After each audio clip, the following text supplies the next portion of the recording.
by the beverage bar about who's early morning people who are not. So maybe that's feels evident to some of you who are not this morning. But welcome, very glad that you're here. And we will not waste time. We'll go ahead and get started. I'd like to open up in prayer, and then I'll introduce Susan. Are there any prayer requests this morning? Besides we have 430 freshmen here and a bunch of transfer students, and a lot of transitioning going on, and we all need to be ready for Monday, and so that's clearly a request. Helping a few of them move in yesterday just reminded me of the parents and how diverse our students are, and just how hard it is to fit in and all of that going on back to freshman year. Yeah, when we were speaking at parent orientation yesterday, I think it was when Dr. Taylor was speaking, and he made a comment about empty nest, and there were parents who started clapping. We're so excited about it. Their students weren't there, so they could get away with it. Any other requests? I've got one. Yes. Father of my daughter's best friend had his appendix rupture yesterday. Successful surgery, but he's still very, very sick.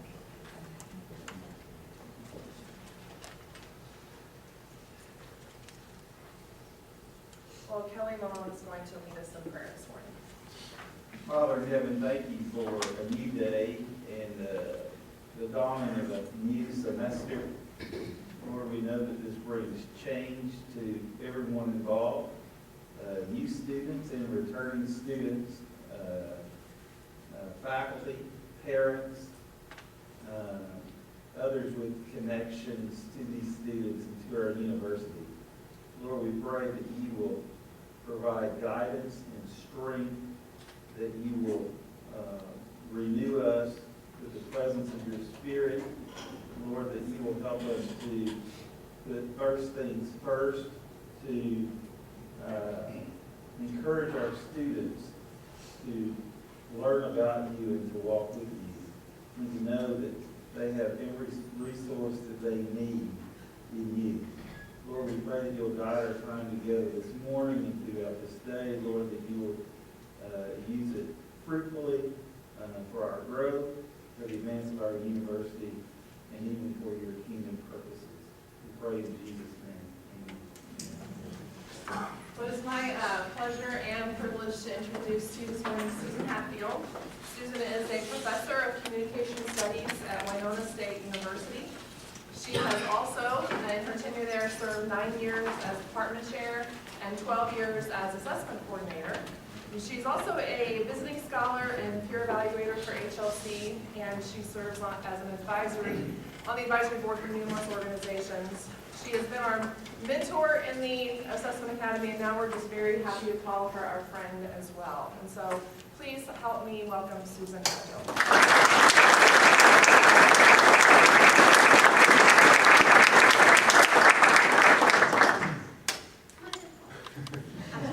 Thanks for making me feel at home. I go to a Methodist church. The seating is just the same. Everybody's I appreciate that. I feel better. I spent yesterday on campus. What a marvelous place to be. I stayed for the march, the processionals, and man, what an amazing thing. What a great cultural sort of bringing together of the campus. I was so honored to be part of that, to watch what's going on. I'll tell you a little bit about where I'm from. I'm from southeastern Minnesota. We like to think of ourselves as the Miami of Minnesota. So when you hear that it's like 40 below up north in Minnesota, it's only like 25 below. We're a Mississippi River town. We're an old lumber town on the Mississippi River Valley. So this is actually what our town looks like. We're built on a sandbar in the middle of the Mississippi. Behind us, you can just see way out there. This right here, that's the Mississippi River, and that's Wisconsin to the north of us. So that's our town. Unfortunately, this is what it looks like most of the time. The Chamber of Commerce does not let us take pictures from the year, so we rest of the time it's just. But it's a great place to be. I've been there. I'm starting my 34th year at Winona State. And it's just been great. I teach first-year students now. I went back, again, the longer I went in my career, the more important I thought it was that I went back to teach first-year students, as opposed to most of my colleagues who can't wait to just teach seniors. I said, wait a minute, where's the fun in that? So I'm really appreciating the work that you're going to be doing this morning in terms of meeting your new students. I was reading a couple days ago that the Oxford English Dictionary added a whole bunch of new words. And one of the words they added was listicle, which is an article on the internet representing the form of numbered or bulleted lists. And I thought, well, they're onto something. And certainly we've seen these all over the place.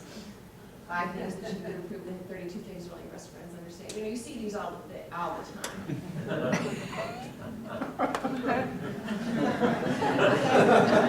So we're familiar with that, and I'm thinking, I'm going to take this to a new place. Okay, I'm going to start lobbying for a listentation, which is what I'm going to do this morning, which is sort of a random list of important things. 17 to be exact, which I thought was a great number for a listentation. And we're going to talk about the 17 things that are most important things to know about assessment. There are probably more than 17, but given that we've only got a couple of hours, I figured 17 was a good place to stay. The first, and I'm sorry to start with the but it's not going away anytime soon. In fact, given especially there's 6 regional accrediting organizations, of which the Higher Learning Commission is one. The 5 others are all up in the ante relative to assessment of student learning outcomes. If you've been paying attention at all to the news lately in terms of student loan debt, you know that the government, your legislators are keenly interested in the amount of money students are spending in higher education and the debt they're taking with them, and the impact on the economy as a result of significant student debt. So we can assume that the interest in assessment is only going to get greater in terms of it being incumbent upon us to demonstrate that students are really learning something along the way. So it's not going away anytime soon. The good news is that most of you are probably already doing it. You're doing it all the time. You probably just don't recognize that it's really counting as assessment.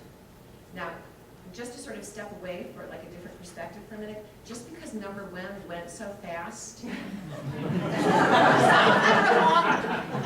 Okay, so I don't want you to think, whoa, number 1 in like a minute and a half. This could go pretty well. Okay, some of them are long. You're probably already doing it. For instance, if you use quizzes, tests, or rubrics already, okay, my guesses are you're evaluating those things. So let's talk about the difference between assessment and evaluation and see how they can fit together. For my money, okay, the easiest way to make assessment work is to connect it to evaluation.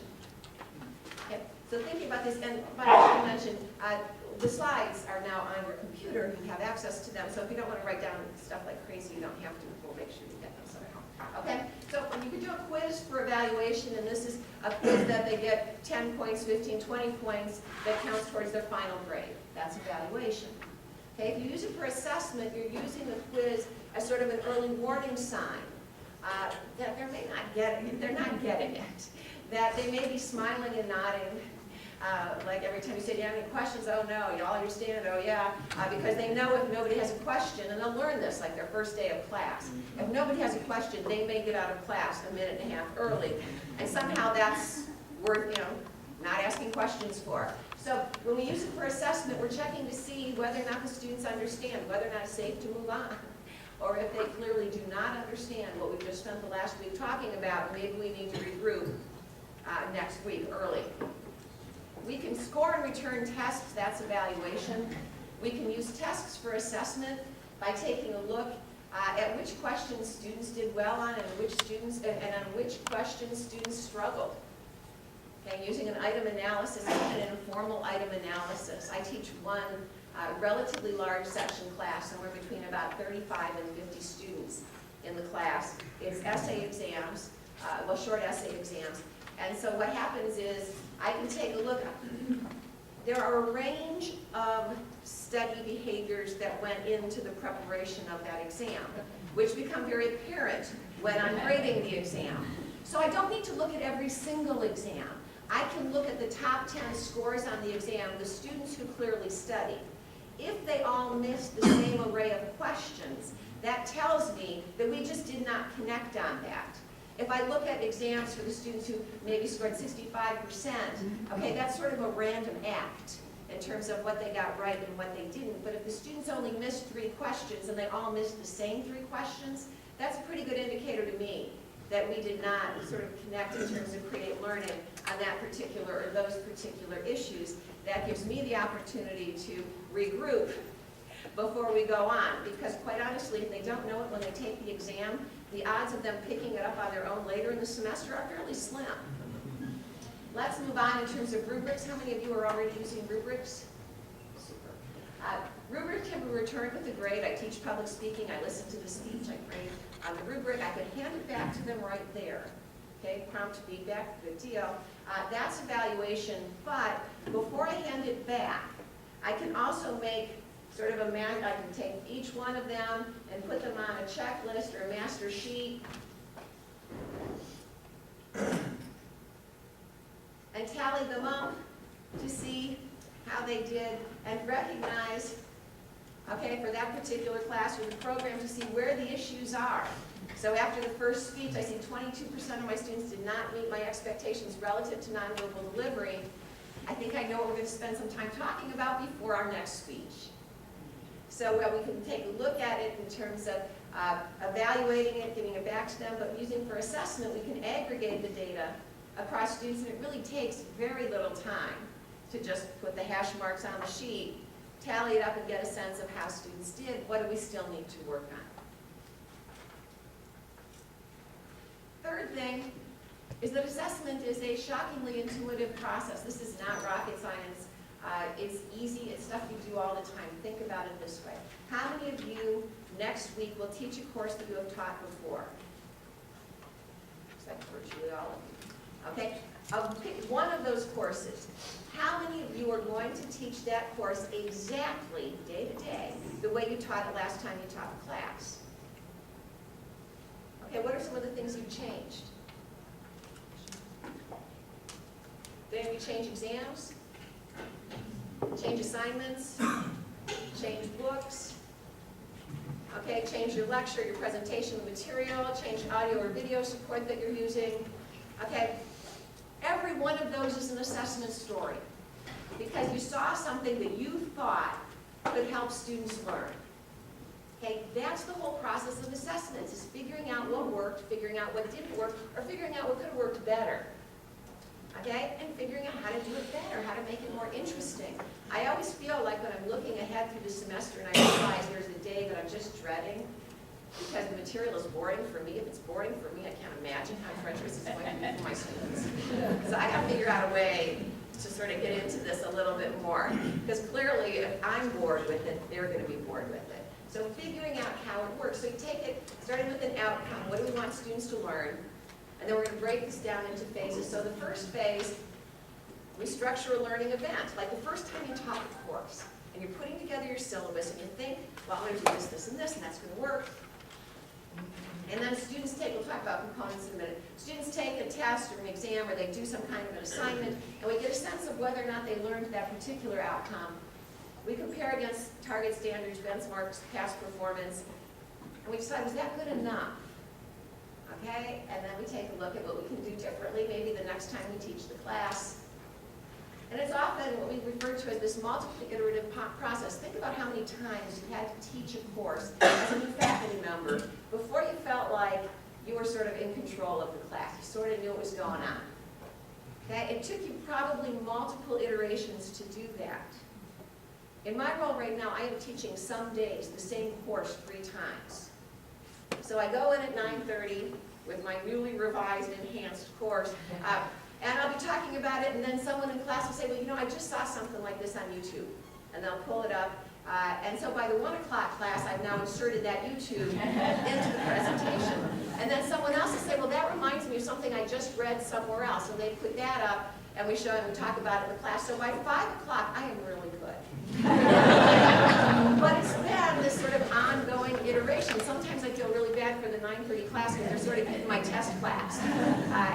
But most of them were sort of asleep, so they may not even notice. By 5 o'clock, they're getting the newly revised, enhanced, crowdsourced class. Okay, you guys do this too. You do it all the time. You do it from semester to semester, from day to day, from course to course. So the process is highly intuitive. It's not new. It's something that good teachers do all the time.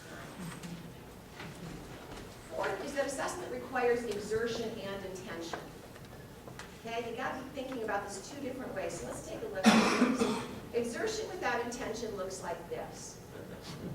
This is how a lot of assessment initiatives at institutions started way back in the early 2000s, 2001, 2002, 2003. They knew the HLC wanted you to assess stuff, so you assessed everything.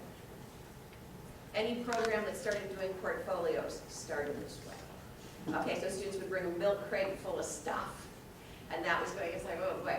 Exertion without intention, okay, leads to exhaustion. Nobody ever wants to do that again because they tried it, it was a lot of effort, they didn't get anything out of it. Okay, clearly assessment has no benefit to anybody. Okay, on the other hand, if we're talking exertion and intention without exertion looks like this. You are going to think I am kidding, but I am not. Okay, I recognize I am at a faith-based institution. I would not lie about it. In 1995, June 30th to be specifically, the HLC required that all institutions submit to the HLC an institution-wide assessment plan. Okay, then sometime like September of 2000, or September of 1995, we got feedback from someone on our assessment plan. As of 2010, and I have sort of given up testing this hypothesis further, as of 2010, I could still go to campus and I would say, well, how are you doing on assessment? And they'd say, well, here's our plan. And they'd show me their 1995 plan. And I'd say, okay. And then say, well, here's the feedback we got. Okay, they said, HLC said, in September 1995, this is a really good plan. In fact, see right here, it says, this plan has the potential to become a national model. I'm saying, okay, good. Now, what have you done? They said, we haven't gotten around to that yet. Okay, because we've had some changes in leadership, and then there were some enrollment issues, and then we've had like 4 different deans, and then we lost our assessment director, but we've got a really good plan. Okay, intention without exertion is nothing. It's a plan on the shelf that's gathering dust. Okay, these days especially, HLC is totally not impressed with that, because the HLC, quite honestly, has been talking about assessment since 1992. Okay, a plan to do something at this point isn't good enough. Instead, what we're looking for is intention and exertion. Intention and exertion, which means you measure a few things, but you measure them with integrity. When we first asked, and I fought the provost about this, but he had everyone write an assessment plan without any kind of parameters or guidelines. Nobody knew what an assessment plan was. So what some of the programs did was take all of their course outcomes and the required course sequence in the curriculum and put them in this laundry list of program level learning outcomes. And the lists were like 120, 130, 180 items long. And I'm thinking, are you serious? Okay, do you really want to be accountable for measuring all that? Because I'm thinking you so do not. I'm thinking like 5 or 6 things would be what you would rather measure, big picture things. If you were going to tell your potential employers or graduate programs, taking your students, why they should recruit an SBU student, what are the 5 reasons why you're going to tell them they should take your students? Because they can do these 5 things. Okay, you can always add more. But I can pretty much guarantee you, if you start with 15, 20, 35 things, unless there is a pressing reason to do so, because of some kind of acronomial organization that's saying you have to have all of these. But otherwise, a handful will work, okay? And assess those and then add more to it once you get good at it. But if you start with 110, you are not going anywhere, okay? Because it's so paralyzing in its complexity, it's impossible to get started there. So intention and exertion, I am thinking, okay, pick a few things, 4, 5, 6, 7 will work just fine. Assess those and then move on to other things. And I'm talking at the program level. Okay, so what are the 5, 6, 7 things that you want your students to do when they graduate with a degree in your program? So you're talking a little bit of a higher level. Program effectiveness, number 5, is not the same thing as student learning. Okay? Program effectiveness is what the program is going to do or achieve in terms of the curriculum's going to do some things. Maybe you've got a desired retention rate or persistence rate through your program, a graduation rate, placement rate, 5 years, 6 months after graduation, a year after graduation. And certainly satisfaction is important. Okay, think about it. As a department chair, I was all about student satisfaction because satisfied students in a program like mine, Winona State runs about 9,200 students. So we bring in a freshman class about 3 times or 4 times the size of yours. And the idea is that, our program graduates probably 40 students a year. Okay, between 35 and 40 students a year. So we're a relatively small program. We know the students pretty well by the time they graduate from our program. Their satisfaction is keenly interested to me as a department chair because satisfied students do what? Well, they send us their brothers and sisters. For a while, they were sending us their mothers and fathers. Next week, inevitably, after at least one of my classes, someone will come up and see me after class and say, my dad had you in 1984. Oh, great, okay. Now they're sending other kids. If they're international students, they're sending me students from their country. I taught May term class. I had out of 20 students in a May term public speaking class. I had 15 international students.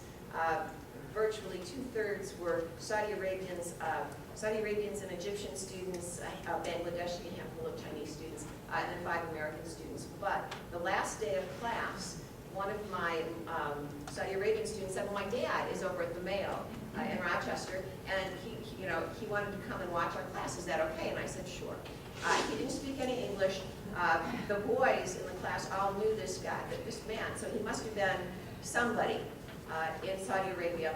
And so, he sat down, he watched the class, and at the end of the class, he wouldn't shake my hand, but he came and he bowed. He said, Tariq was my first student, or my first son, or my first child to come to the United States for education, and I was concerned, and I didn't want him to come, but I can see he's getting a good education.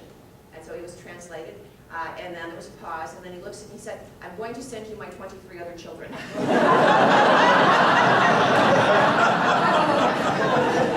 which point I pointed out I'm retiring at the end of the year, so we need to send them all at once next year.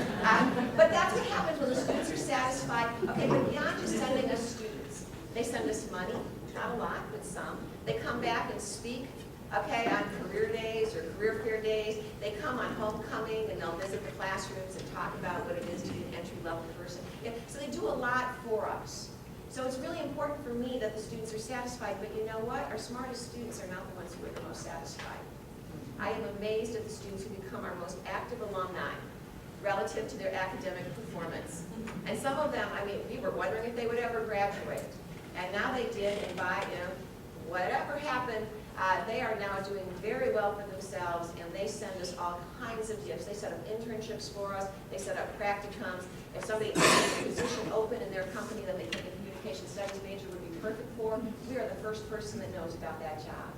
Okay, so thinking about satisfaction as being important and certainly something to monitor and to track and to try to perpetuate, but it's not the same thing as student learning, and I don't want you to think that satisfaction is the goal. It's part of it, but we're also looking at student learning, what the students will learn or achieve as a result of their studies, and we're looking at using direct methods of assessment. This is something that the HLC has been keenly interested in ever since way back in 1995 when we had to submit the plan. Up until that point, schools, ours included, would have students do the ACT College Outcomes Survey that asked the students, how good of a critical thinker are you? Are you a better writer now than when you were when you started college? And it was all self-reporting. We were reporting that as outcomes. Our students are good writers because they say they are. Students are good thinkers because they told us they were. As opposed to, let's, show me the thinking. Okay, show me the writing. Show me your ability to analyze complex situations. Okay, show us this. Okay, and we'll assess it watching you do it. The more authentic the situation, the better. So thinking about it in terms of direct methods of assessment as opposed to simply asking students or sort of guessing that students must be, well, because they graduated, they must be good at this, that, and the other thing. It's like, no, because they graduated because they met the obligations of the program in terms of the number of credits.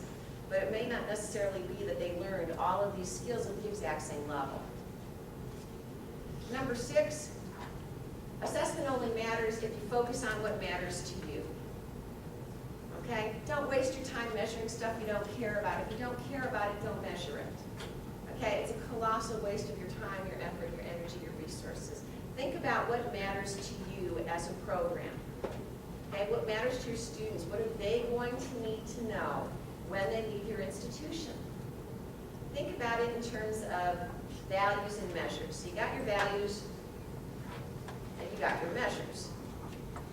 Okay? Here's what's happening on a lot of campuses. They're valuing what they measure. So they find something that's easy to measure and they measure it regardless of whether or not it has any relevance at all to their particular curriculum or whether or not they really care about whatever that measure is. But they value it because they have it, as opposed to doing it the other way, which is figuring out what's really important to you and then measuring that. So start with your core values in terms of learning for your students. What are the most important things students need to learn in your program? Measure those. Okay? Don't waste your time with other stuff. We see this happening institutionally all over the place, where someone will come out with a new survey or a new measure of something, and then all of a sudden everybody's using it, and all of a sudden they're talking about this variable as if it was something that they were really interested in for the last 20 years. It's like, no, you were interested in it ever since you saw that you could buy this survey, okay, get some results, okay, and present it out there that we're doing assessment. It's not the same thing. Okay, measure what you value, but then, okay, there's this other part to it. Once you measure what you value, then you have to value that measurement. Okay, I've got a lot of programs on a lot of campuses that are assessing like crazy, but they're not doing anything with the information that they're collecting. Okay, so it's one thing to measure what you value, another thing entirely to take that next step and honor that data and see what it's telling you and figuring out what you can do about it. In some cases, it may mean you're going to keep doing exactly what you're doing because clearly it's working. But in other cases, it may indicate that there's some issues there that you may need to address with your students. Number 7, see, we're doing pretty well. But there are some where we're going to slow down, okay? But we're on number 7. Assessment provides a way for students to talk about and understand their education. Peter Ewell from the National Center of Higher Education Management Systems, he and I have been friends for about 20 years. I met him early on and recognized that he would be somebody who I'd really like to sort of pick his brain, and he's been so generous with his time. And he always told me, right from the very beginning, that there are a whole bunch of different curricula. There's the curricula that's in the catalog, there's the curricula faculty think they're teaching, and then there's the curricula that students think they're taking. And they're all these different things. But mostly it boils down to this. There's a bunch of classes. Okay, students need to know, or students know that there's a bunch of them. They know that there's some differences in them. Some of them are gen ed, some of them are in the major. They know that some of them are more engaging or more interesting to them than others. And they work through the curriculum, we think, sort of moving forward semester by semester, completing these courses, and when they collect all of them, they get a degree. Okay, that's the way they're doing it. Actually, that's not the way they're doing it. They're really doing it something like this. Sort of a random approach, but they're getting all of their stuff and then they get the degree. Okay? They don't see it. In fact, if you've ever taught a sequence course where you have the same students from one semester to the next, and especially if it's not a course that indicates it's a sequence. So for instance, I would have interpersonal communication in the fall and then organizational communication in the spring, and the students would move from the interpersonal class to the organizational class. It wasn't like or interpersonal 1 and interpersonal 2. So we'd be in the same classroom, okay, same group of students in January. We're sitting in the same seats because everyone is so territorial about their space. So everyone is in the same seats, and we go in and on, make the small talk. Did you have a good holiday? What did you do? Is anybody wearing anything they got for Christmas? What's your favorite gift? What'd you do? What'd you have fun? Whatever. And then I'd say, well, you remember last semester when we talked about attribution theory? And then you can see they're like, she's still sort of talking. And I'm like, no, remember, like we talked about 3 different kinds. We talked about Heider and Johnson-Davis, Kelly's attribution theories, and they're kind of, whatever, she'll get over this. And then we said, no, I'm clearly not making my point. So then we get get to, do you remember right before the holiday, there was an exam? And we took this exam and I asked you these questions, do you remember that? And then I said, do you remember anything about attribution theory from last semester? And someone will raise their hand and say, Susan, you didn't tell us we needed to know that.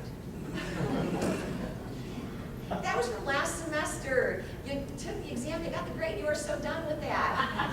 That was just something I made up to fill in some space last semester. I didn't know that anywhere else. Because attribution theory has no relevance to anything else. It's like, come on, you guys. But that's what happens, is they sort of see it as, took the class, got the grade, let's go on to something else. It's like they have limited hard drive capacity, so they need to drag the files to the trash bin to delete every semester to make room for the new stuff. That's not a great way, okay, to get an education, but that's the way they're doing it. Wouldn't it make more sense and increase the value of the degree? Was that subtle?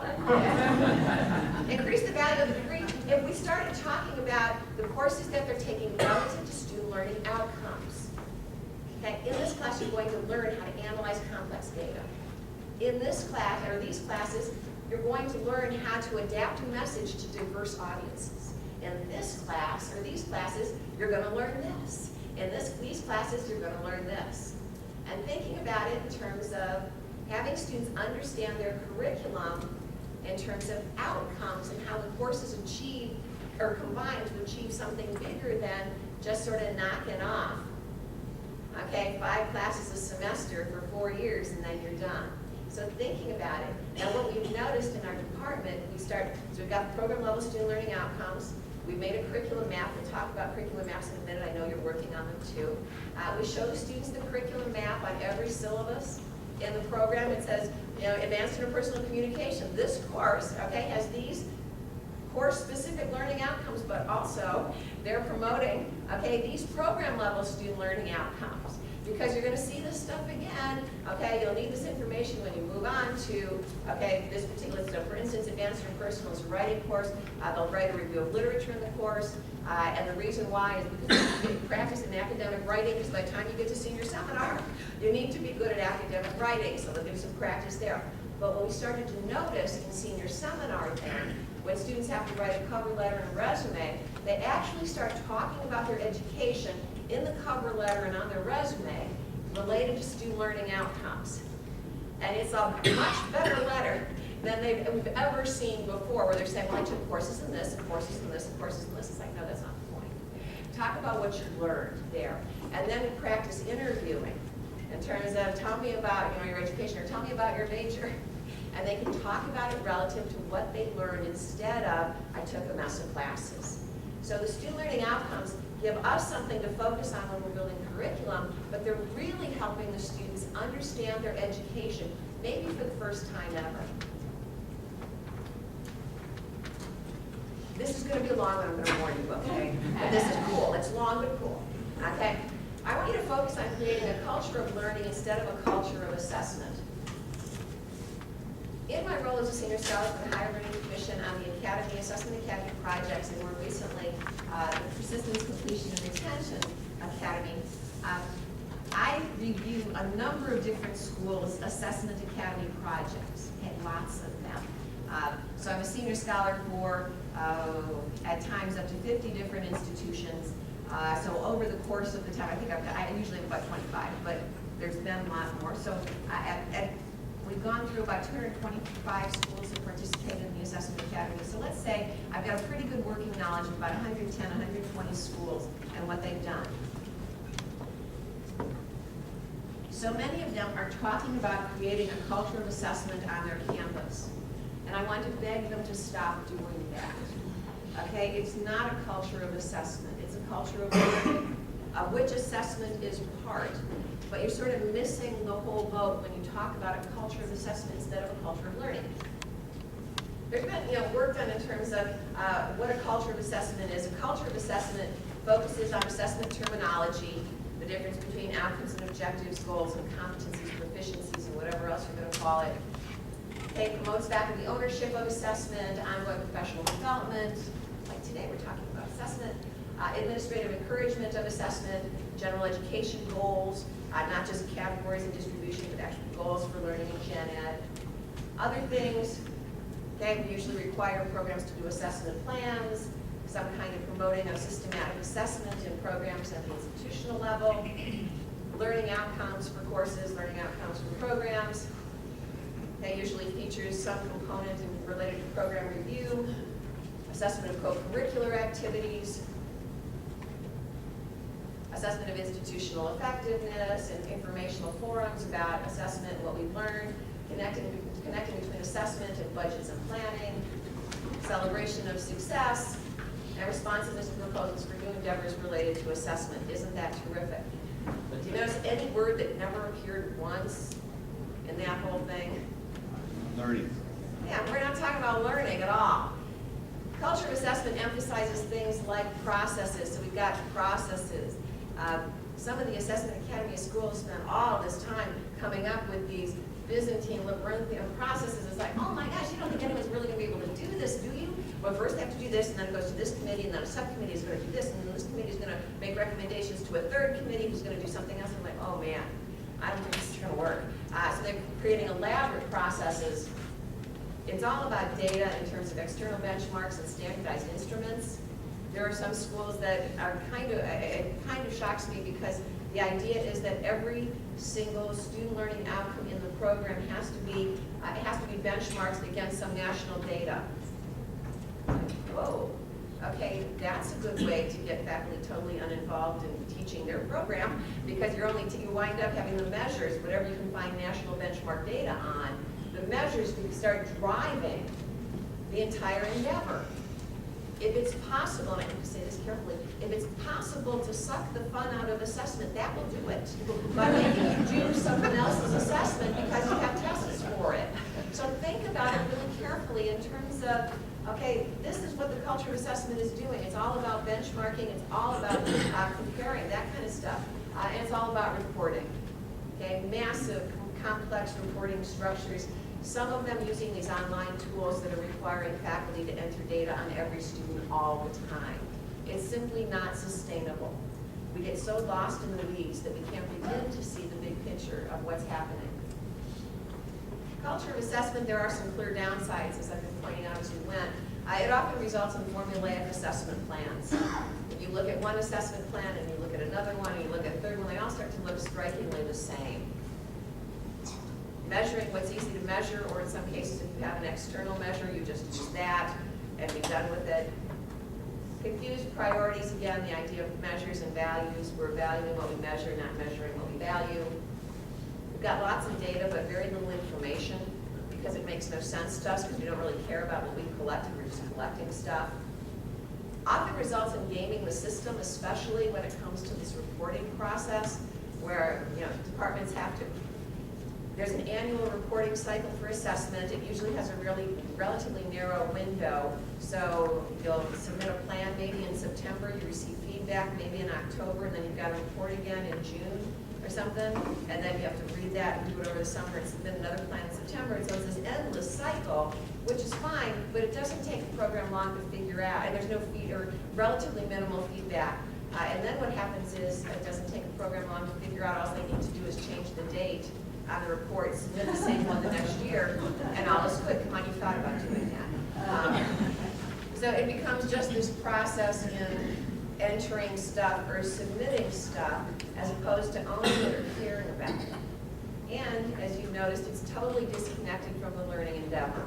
It's all about the process. It's all about the data.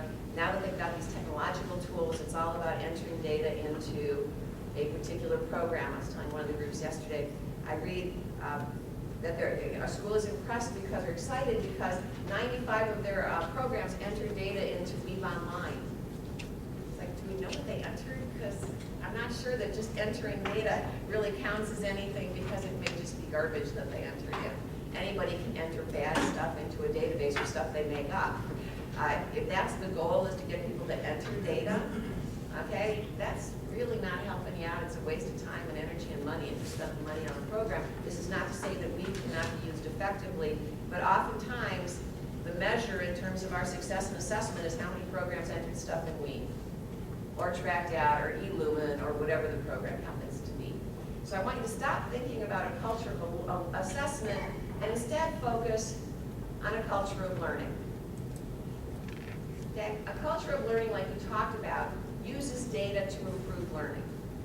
Okay? We take a look at how students are doing relative to a certain student learning outcome, and we ask ourselves, is it good enough? Are we happy with this? Are we proud of the fact that this student is wearing an SBU t-shirt or a WSU t-shirt, and they're going out there representing our institution? Is this good for us? It's iterative, again, a multiply iterative process. Think about how many times it took you to write a test for a class before you got the test that you actually thought was measuring learning, as opposed to being able to sort of figure something else out or to memorize stuff. It's participatory. This is not just the responsibility of the department chair. It's got to be a department-wide endeavor, thinking about, or a program-wide endeavor, in terms of what does this all mean. It supports reflective inquiry. There are no right answers, okay, but not looking at the data is the wrong answer. But think about what does it mean? We've got different possibilities. Maybe it means we need to look at the data some more. We need to collect other data. We need to think about this. Maybe we need to go to the students and ask them about this and have them help us interpret it. I'm a huge believer that the more people that see the data and talk about the data, the better the interpretation we're going to get. I used to get really nervous when, for instance, the NESI data would show up in my office when I was the assessment person, show up in my office about a month ago, or a couple weeks ago, and then the president would say, well, summarize it and send the message out to the campus. Well, I'm not sure I should be the one to interpret the data, because I'm thinking I'd really like other people to take a look at it, including the students, because they will tell me what's going on. They will tell me how they interpret a particular question. I wrote a survey once that was asking what students were doing outside of class, and one of the questions was, to what degree do they keep up on current events? And I got data back, and it was like our men were all over current events. And I'm thinking that is really weird, because I go into public speaking every day, and I talk about something on the news, and they're looking at me like they got no clue what I'm talking about. So how can men be all over current events? So I asked the students, I said, when you read this question, what are you thinking? And they're thinking Mike and Mike in the morning. They get Mike and Mike in the morning while they're getting dressed or driving to class, they're good to go. That's their idea of current events. Okay, so who knew that when I'm writing that question, this is what they're thinking? So asking students to interpret the data or look at it or tell you the story makes sense too.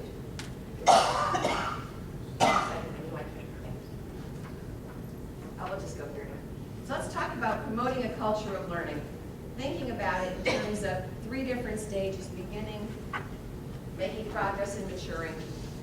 Okay, there's a pretty common trajectory here. It starts with workshop speakers and consultants about student learning. It may evolve into ongoing discussion, reading groups, book groups, and the kind of stuff you're doing where you're talking about how students learn, how teachers teach.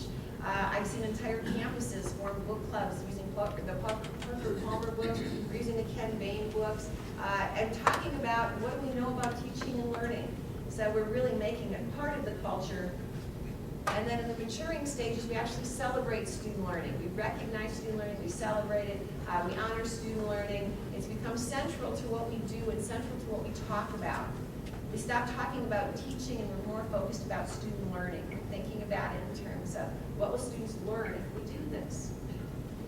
Another way to take a look at it is to be thinking about it in the beginning stages. There's a series of maybe isolated activities that as we move forward become events that become traditions.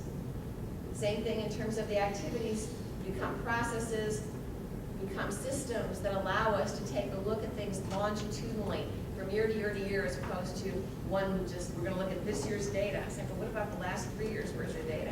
Because there might be something to that. If we've got good systems in place, we can really look at student performance on senior seminar research papers over several different years. Okay, so moving from a culture of teaching to a culture of learning, from a culture of assessment to a culture of learning, means that we really put learning at the forefront of what we do. And we do that, but we're not talking about it as much. Okay, we're thinking about what we're doing in terms of teaching, not thinking about what the impacts are in terms of learning and how do we know. Number 9, there's doing assessment, and let's be honest, there's doing assessment. One way of taking a look at this is looking at the difference between compliance and commitment. We're pretty good at reading reports and being able to understand if this report, an assurance argument, if this assurance argument represents a commitment or is merely a compliance document. A compliance document tends to focus in on scores as opposed to substance, emphasizes consistency. Well, we do this from year to year instead of recognizing the complexity of an issue. I went to school, they were showing me all their data. I'm saying, this is really, we got 10 years of this. I'm saying, this is really cool. I said, look, we've got a trend line for all of this. I'm saying, this is really great. What are you doing with it? They said, well, we're not doing anything with it, but we collect it every year because we got a trend line. It's like you're collecting it because you have a trend line. If you're not doing anything with it, the trend line cannot be the goal. Okay, learning is more complex than that. If you're collecting data that's not telling you anything about student learning, stop collecting it. Figure out something else to collect or something else to look at or a different way to score it or to think about it. So it can't just be about doing it sort of to get it done, but it really does recognize the complexity of student learning and the situation. Finally, and this is the one that's really starting to drive me crazy, is that it's more about the number than the narrative. I think the only worthwhile assessment is the assessment narrative that you can tell from whatever data, quantitative data, qualitative data, observational data, behavioral data, whatever you have that goes together that forms the story. The story is as important as any of the numbers. So I want you to think about this, and we'll talk about this as number 17 to highlight, okay, when we get to number 17. To highlight the idea of being able to tell the story.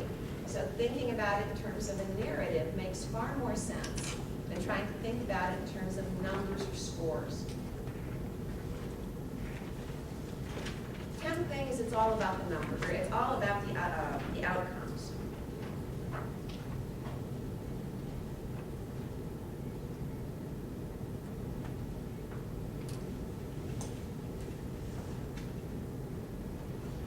Students will be able to recognize, analyze, and interpret human experience in terms of personal, intellectual, and social contexts.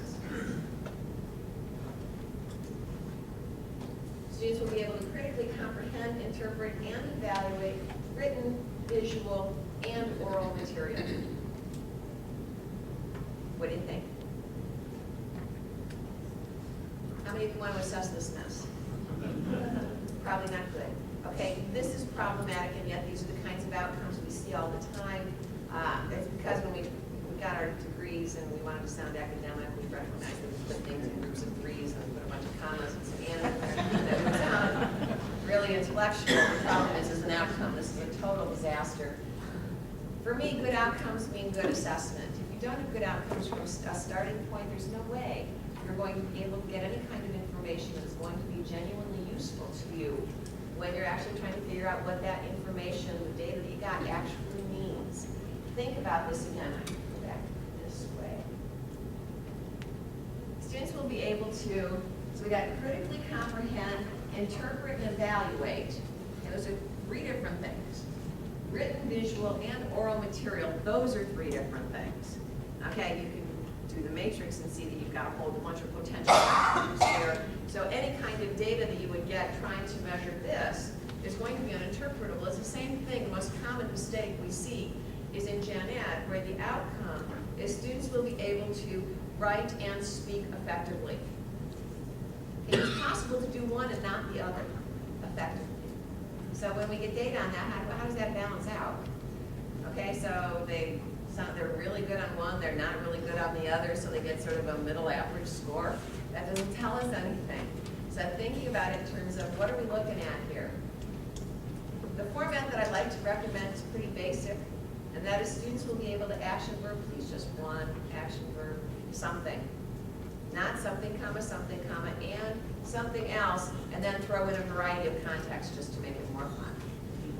Okay? One action verb, one something. I know this does not sound sort of intellectually appealing, but I'm telling you, students will be able to interpret performance data, okay, makes a fine outcome, as opposed to something that's more problematic. We'll do a quiz on that in a minute. I'm serious. Student learning outcomes should be learner-centered, not what the students are going to do, not what the faculty is going to, or not what the the curriculum's gonna do, not what the faculty is gonna do, but what the students are going to do. The students will be able to do something, not the curriculum, and not as a result of participation in events or something. They should be specific again, one action, verb, one outcome. They should be action-oriented. We should be able to see students doing it, whatever it is. Get into trouble on these, like students will appreciate cultural diversity. How are we going to assess that? We could ask them, how many of you appreciate cultural diversity? Okay, so raise your hand, oh, great, 100%, we're good. If we want to know whether or not students appreciate cultural diversity, we need to change that appreciation and try to figure out what it would look like if students appreciate cultural diversity. Okay, what would they do? Okay, how would they act? Okay, well, how would we know? Okay, besides just asking them, do you appreciate cultural diversity? Okay, think about that in terms of, do they have friends from other places? Do they have friends that are other colors? Do they have friends that are other religions? Okay, when you go to the cafeteria, do you see the clusters of students all sitting? The students who look exactly like them? Okay, are they willing to go to other countries, and your students certainly are, where they may not know the language, and they're really way out of their comfort zone? Okay, that's huge. Okay, but think about it in terms of how do you know, because students are willing to do different things. Student learning outcomes should be public.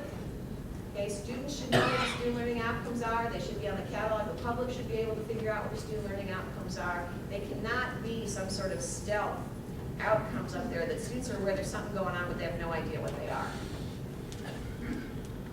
Okay, if you have student learning outcomes for your program, the students should probably know what those are.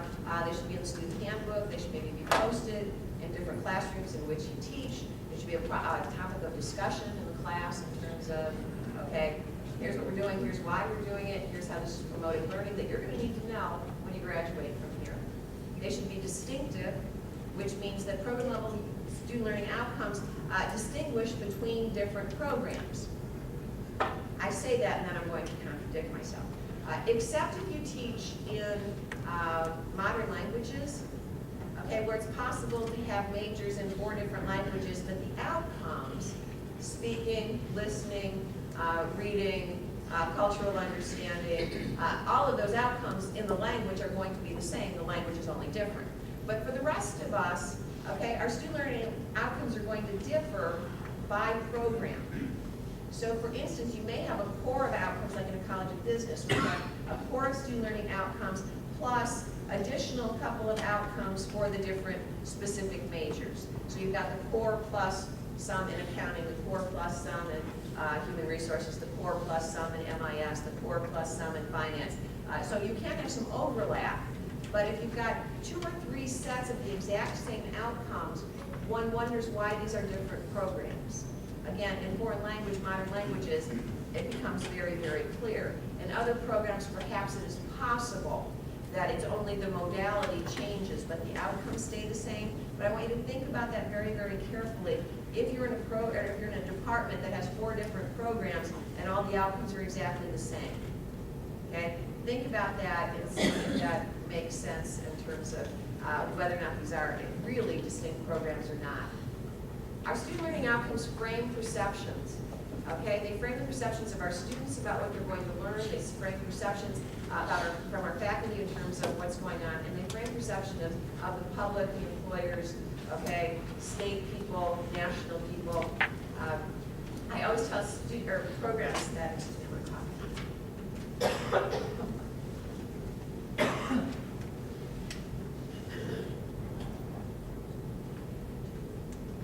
I'm so much I'm done.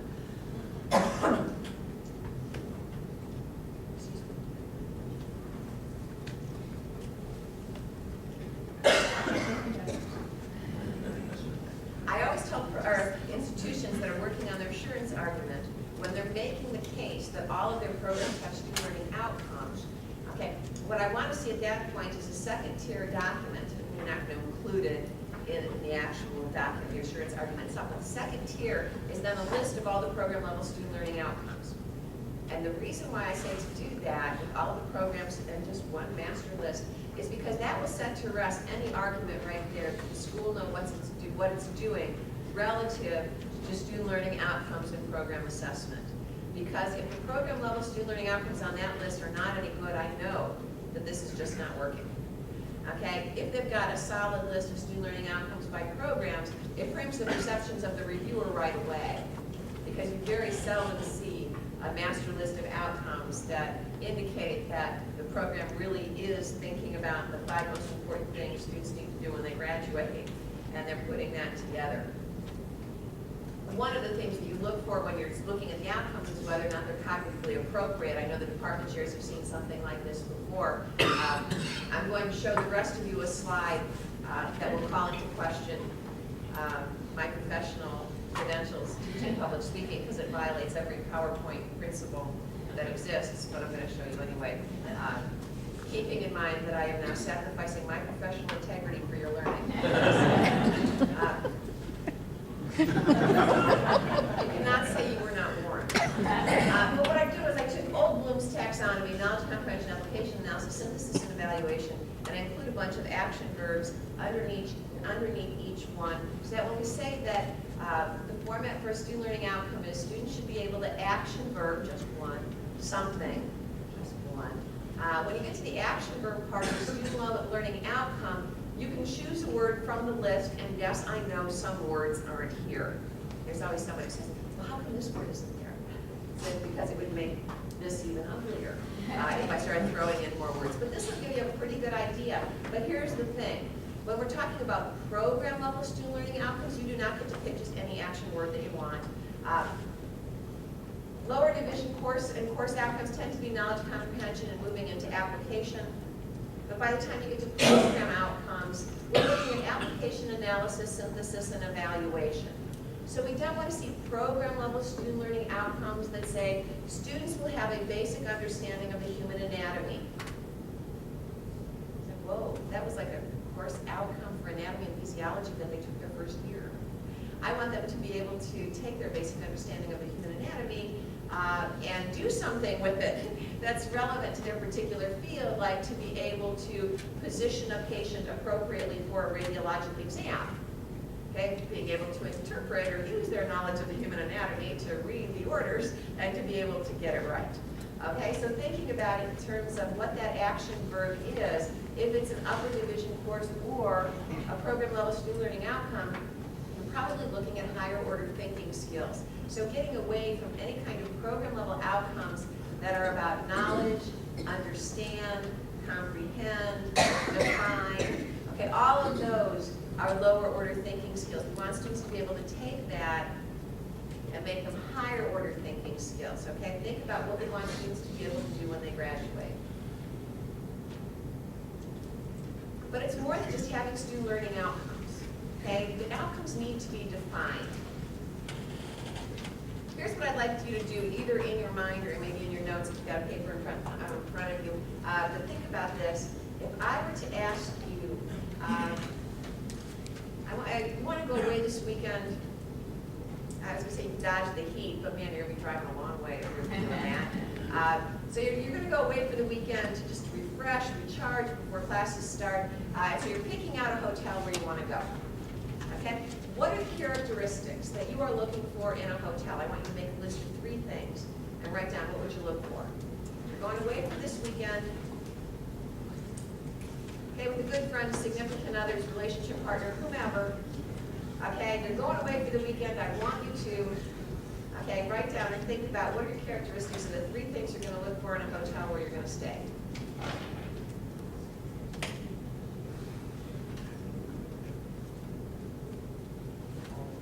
You got it?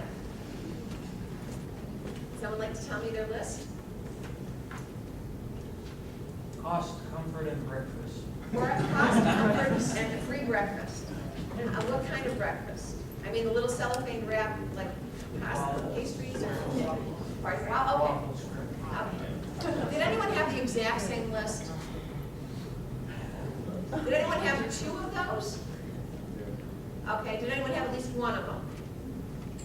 Okay, that illustrates pretty good the reason why we need to define our outcomes. Because we're all thinking hotel for the weekend, and we're thinking different things. What were some of the other components you were thinking about? Okay, workout room, fitness center, they have a pool, I think that. Beach. Okay, a working. They have one, but they don't tell you that's. A hot tub that's not flowing. Yeah, what else? It's quiet, okay, what else? Clean, location, what else? Luxury. Okay, it's luxury, it's nice linens, nice towels, nice bedding, what else? Safety. It's safe, okay, there's maybe locks on the outside doors after a certain hour, they have to key in, or they have to walk past a front desk where there's someone there the whole time, what else? No kids. Okay. What else? None of you have free internet? Because I'm like all about the free internet and the free parking. So think about whatever else you're looking for, amenities, a refrigerator, a microwave in the room when you're traveling with kids, a refrigerator and microwave was required.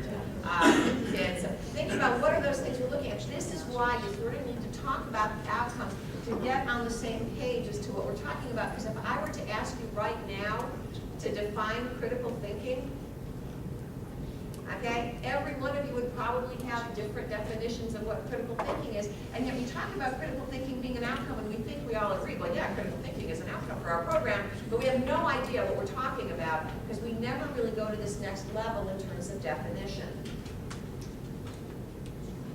So these components that I'm talking about, they could be called performance characteristics or performance criteria. Gloria Rogers, who's a friend of mine, refers to them as that. Others call them key performance indicators. Think of it in terms of grading criteria. What are we looking for? They define student learning outcomes. They provide a language for talking about student learning outcome. They must be specific to the outcome. I'll talk about that in a second. They must be shared across faculty. We all must understand what we're looking at. And the number of components will vary by outcome. There is no one magic number. I am very practical when it comes to assessment. For me, the magic number is the number that I can get people to agree with. So if we can only agree that clean is the only thing we're looking for, and we can't agree on two others, we're going to start with clean. Okay, that would be the criteria, that would be the component that we're going to work with. So we've got, think of it in terms of there's a goal, so maybe the goal is communication, but there may be several different student learning outcomes related to communication. So it could be reading or writing, relating interpersonally, listening or participating in task-oriented teams of some kind, okay? What might be some of the components you would look for in your students' writing?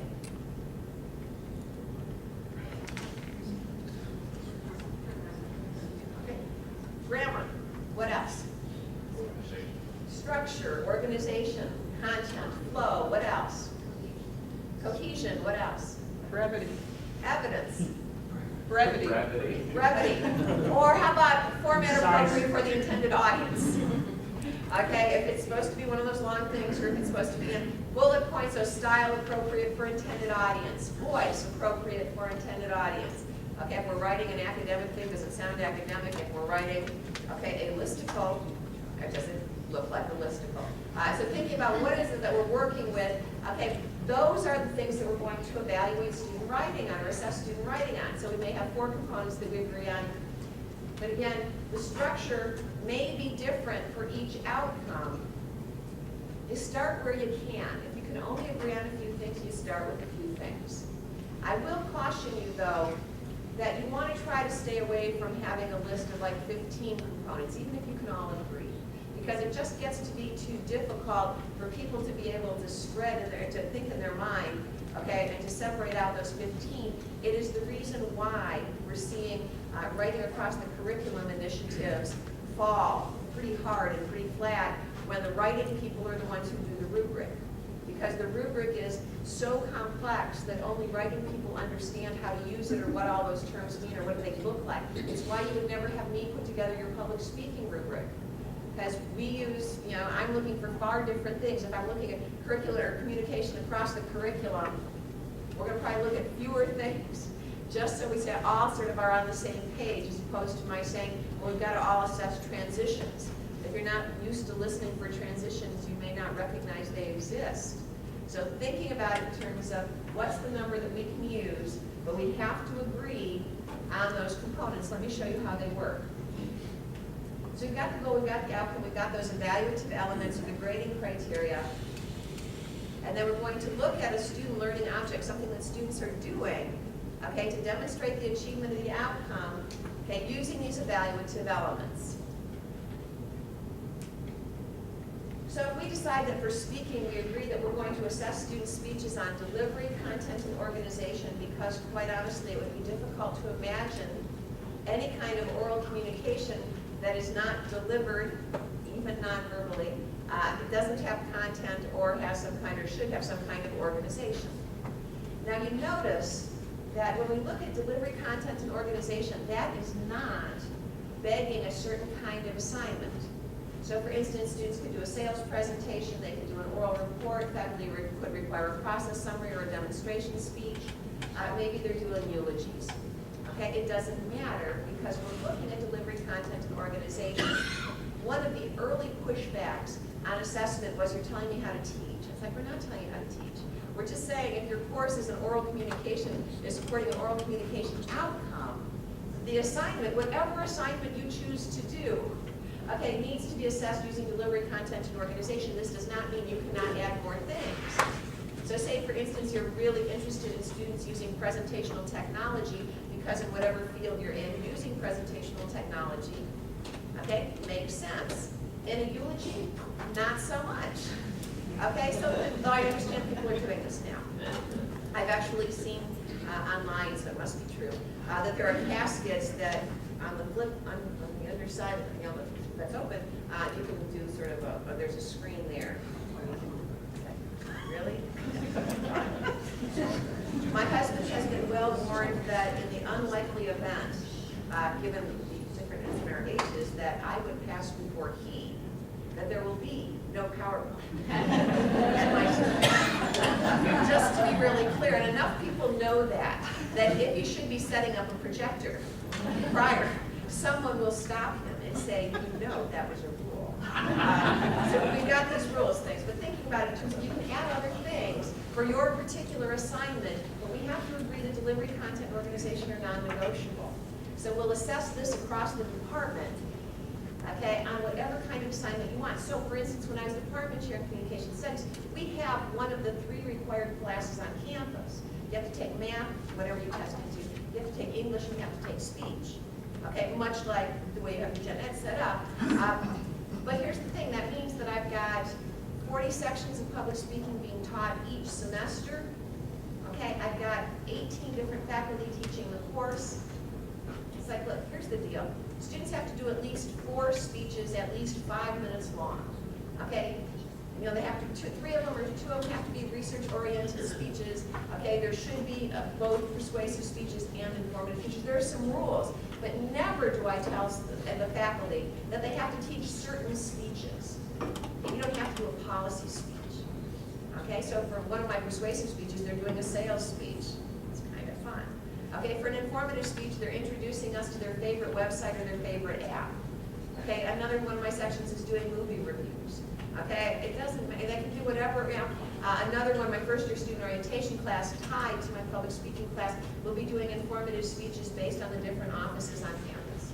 Okay, so thinking about whether, it doesn't matter. Okay, faculty can tailor the class to their own personality, what they like, the kinds of assignments, as long as we're looking at delivery, content, and organization, along with whatever else faculty want to look at. If the writing issue, if it's a writing outcome, and we decide the mechanics, style, and organization are what we're looking at, it could be a lab report, it could be a memo, it could be a letter, it doesn't matter, because we're still looking at mechanics, style, and organization. Those are non-negotiable. So we absolutely must identify the components of the outcome. If we're going to have any meaningful dialogue about whether or not our students are learning, we first have to understand we're talking about the same stuff. Let me tell you a story in pictures. This is why. So the outcome is public speaking. Remember, I've got 40 sections of this class going off next Monday. So my first faculty person who teaches public speaking grades his or her students on volume, poise, and their conclusion. My second faculty person who's actually teaching right across the hall from the first faculty person grades his or her students on gestures, rate, and evidence. My third faculty person who's teaching upstairs from these other 2 at the same time grades his or her students on sources, examples, and organization. Okay, an hour later, in the exact same classroom as that last one, I have someone teaching public speaking. They're grading on eye contact, interpret the style that the student feel comfortable, and whether or not they dress up on speech day. And then I've got another faculty teaching an hour later. They're looking at transitions, verbal variety, and whether or not the student has a good attention getter, because we know an audience will decide in the first 20 or 15 or 20 seconds whether or not they're going to attend to the rest of the speech. Okay? When you look at these, every single one of these is a valid component of a public speech. But if we don't agree on the ones that we're going to be looking at, we can't agree whether or not our students can do it. So I've got one faculty saying, they seem really comfortable, they seem really, nice nonverbal style, they had, great eye contact, and don't you love it when they dress up on speech day? And I'm thinking, it's 25 below zero. I don't care if they dress up on speech day or not, okay? I'm looking at sources, examples in their organization. Okay, we're talking about two completely different things. Okay, we've got to understand what it is we're assessing. We've got to go beyond just having an outcome, okay, to be able to have an outcome that has a definition that we understand, that we can have an intelligent discussion. We can also help students understand what the outcome is by letting them know what are the components that we're looking at. So if you're using rubrics, you're already doing this because you've identified the components. Now the question is, are those components shared with your colleagues? And again, this isn't an exhaustive list. We can add more. Okay, we can add personalized lists of all of them, but we have to have some core set of understanding as to what we mean by oral communication. What are we looking for in our students' writing? And what do we think critical thinking looks like? So we've got to have that understanding before we can really assess anything.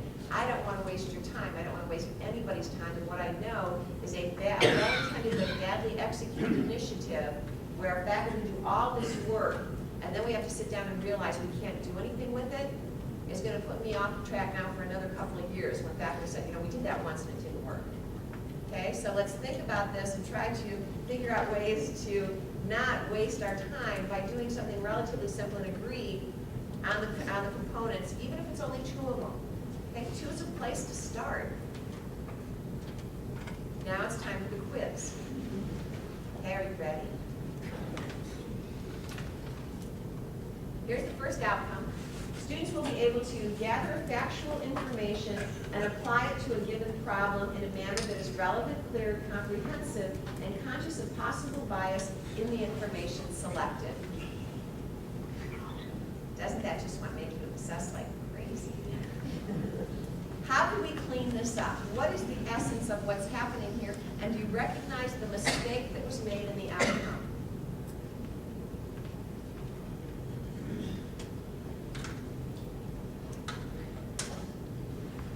I would say, are they being asked to gather the information or to apply? Okay, so we're not quite sure because we've got two different things going on there. Let's try to opt for, we're going with the higher order of them, so we'll go with apply. But what's the mistake they made? Do you see what they did? There's two. In fact, it's got two things. The conscious and possible bias is an entirely different That's a whole nother ballgame. thing. Yeah, but what I think they're trying to do here is I think what they did was include the components. They're going to be able to assess whether or not this worked by looking at, oops, sorry, that comprehensiveness moved over, by looking at relevance, clarity, comprehensiveness, and awareness of bias. But really what we're trying to do is we're trying to get them to apply factual information to a problem. And then what we've done is include the components in the outcome, which then throws everything off because we don't know what we're really doing here, and it muddies up the outcome. This is a very, very common mistake, where to make the outcome really clear, we put the components in there, and if you can tease them out and you can read it and understand what's going on, it makes it better. But this becomes so daunting at the outset that people just don't want to go near it. Here's another one. This may be my world's favorite outcome of all time. Okay? Students will be able to imagine, and seek out a variety of possible goals, assumptions, interpretations, or perspectives which can give alternative meanings or solutions to given situations or problems. The reason I love this is because there are some of those times where you see something like this that just is screaming, hey, I was written by a committee. This is one of those things. There is no doubt how this got created. What are we really asking students to do here?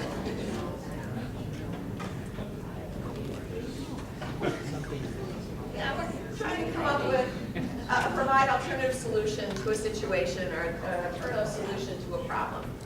Okay, then we can figure out how we're going to assess it, because unlike the other one, this one does not have the components built in.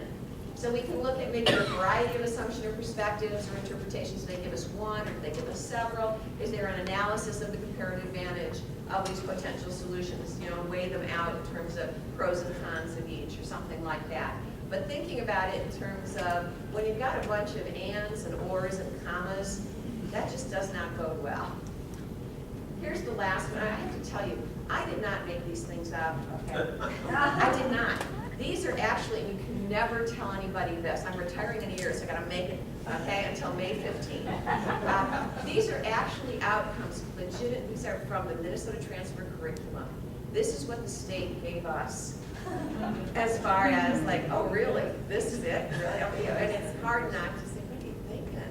Because this is a mess. And we should know, I mean, it's like the Minnesota State University system, this is what they come up with. So anyway, here's the last one. This is also from the transfer curriculum. Just right there, doesn't that just, yeah.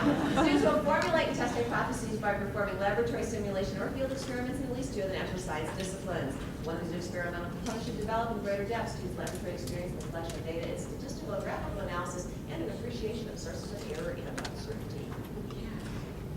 I worked my way through college in an amusement park. I did not think that my kids do not step over the yellow line when the rides come to them and stuff. And then, entering really quietly to your left, new riders coming up. I had no idea that I was training at that point for this particular example. What is this really asking students to do?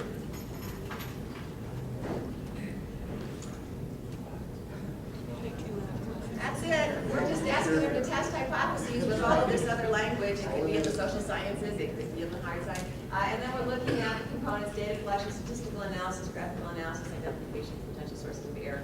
Again, we can make these things really impossible, or we can make them fairly reasonable just by looking at that thing. It's so daunting, it's so off-putting. Nobody wants to assess something that they have to spend 20 minutes reading and trying to tease out. So thinking about the format of the outcomes. It communicates to you for purposes of assessment, it communicates to students for purposes of learning, it communicates to the public in terms of this is what your students graduating from this program can do.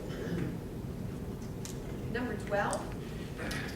The curriculum needs to support your student learning outcomes. If students have a fighting chance of achieving these outcomes, we need to make sure, as you are in the process of creating your curriculum maps, okay, that the outcomes are seated in the curriculum.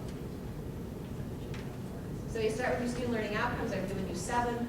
We take a look at the curriculum, the required courses, not the electives. We look at the required courses, we create the map. I can guess with pretty much accuracy that this would be the first curriculum map you develop. Because after all, every course does do all of this. Clearly I'm been right. Okay, so this is what happens. Then the next question is to try to make this a more useful map, is to ask yourself on which of these outcomes, in which of these courses, are students doing something on which they are receiving feedback? And then you're going to get a different map. Just because I talk about ethics all semester long, but I'm never assessing students' understanding or ability to apply ethics to a communicative situation, okay, that doesn't mean anything. So unless they're being held responsible for it or provided feedback on it, either graded or ungraded, then we can take a look at it this way. There are a bunch of different ways to map. Some people like introduce, emphasize, and reinforce. They use I's and E's and R's. I go back to Bloom's, and I like K's for knowledge and comprehension, A's for application and analysis, and S for synthesis and evaluation, K's, A's, and S's. So we can put together a map And then we may recognize that there are some gaps in our curriculum. What do you notice? 3XX, okay. We've got this one right here. Oops, right here. We've got an empty requirement. Okay, so it's a required course, but it doesn't seem to be doing anything relative to the program level student learning outcomes. Now, there's some issues here. One is it may simply be mapped inappropriately. Maybe it really does. But the person who is completing it didn't quite understand what the different outcomes are. Maybe we're missing an outcome altogether. On our campus, it may be that someone just really likes to teach this course. And it's on it like I see it. So there's that one. What else is a problem here? Group 4. Okay, we've got what I refer to as an orphan outcome. Okay, everyone thinks it's really important, but not in my class. Okay? This is going to depress you. It depresses me. This is going to depress you. Do you know one of the most common orphan outcomes in a curriculum is?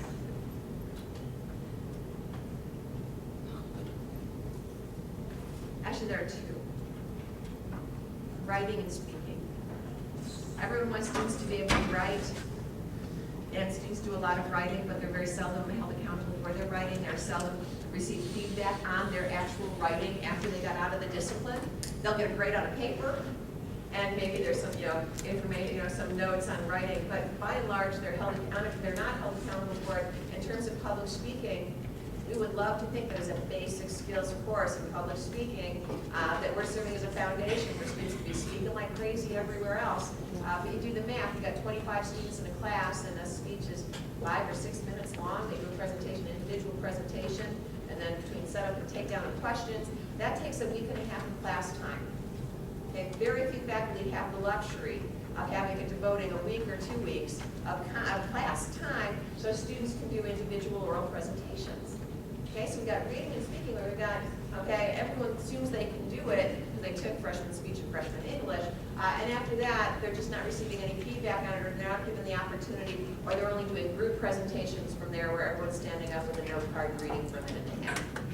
Okay, so thinking about that, what else did you notice on here? Number 3. Number 3, we just keep taking the same content at the same level. If we know that program level student learning outcomes are supposed to be written at the upper level, higher order thinking skills, which is probably not knowledge, we've got a gap between our expectation. We're asking students to apply or analyze something, but we're just dealing with knowledge. So there's no practice there that's moving them to prepare them for number 3. What else did you notice? 7. 7. Okay, we're expecting them, to start off really quickly. In terms of synthesis and evaluation, I've made this mistake. Okay, I stand here confessing my mistake on this. The first time I taught public speaking, I thought it was a good idea that after the students did the speech, the students would comment on the speech. Okay, so what they're saying is, oh, that was a really good speech. So then they get a B- from me, and they come to my office and they say, but I don't understand. Everyone in the class said it was a really good speech. And what do I say? What do they know?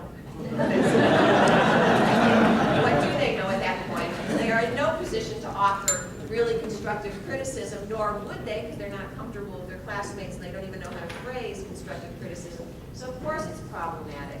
So we're asking students to do something far beyond what they're capable of doing because they don't have the tools and the knowledge to be able to do that early without any kind of knowledge or background at that point. Other things that you notice? Number 5.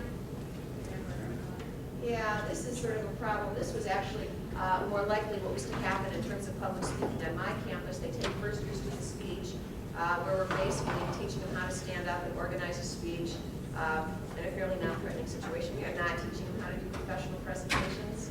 So then, come spring, inevitably in April, I get the phone call from somebody who's not even a really good friend, but they start chatting me up. They say, how's Tim? How are the kids? I'm thinking, they're fine. And then I say, well, how are things going over in your department? They say, well, our students just did their capstone presentations. And I say, that must have been really exciting. And then they say, well, actually, the presentations weren't that good.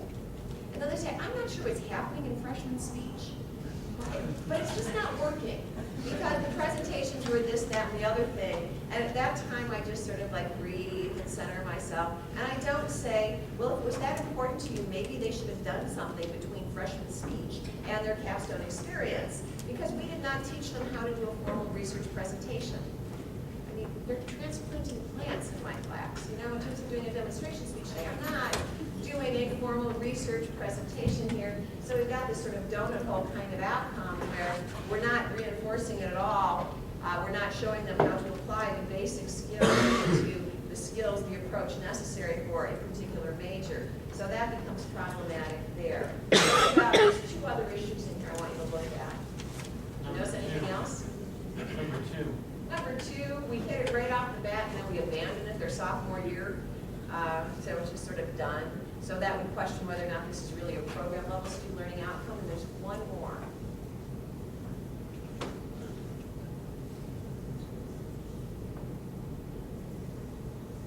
And the one I want you to take a look at, and I'll just go through these and we'll get to it. Got that one, got that one, got that one's in the same order you got these, or that one, this one. What's wrong with the capstone? It's probably not really a capstone. It's really not bringing together, by definition, a capstone would presumably bring together many of the program level student learning outcomes and not just 2 of them. So the question, is this really a capstone? Are those really the program level student learning outcomes? This just gives you some pause to think about your curriculum for a moment. Another possibility relative to the curriculum and the curriculum map is when you have an option cluster sequence, where when you have curricula where students can choose one of these 3 courses, and you need 3 classes, you need 3 credits, here are 3 choices. What's happening here? Yeah, these are apples and oranges. Which class do you think students take? The first one. Do you think students know that?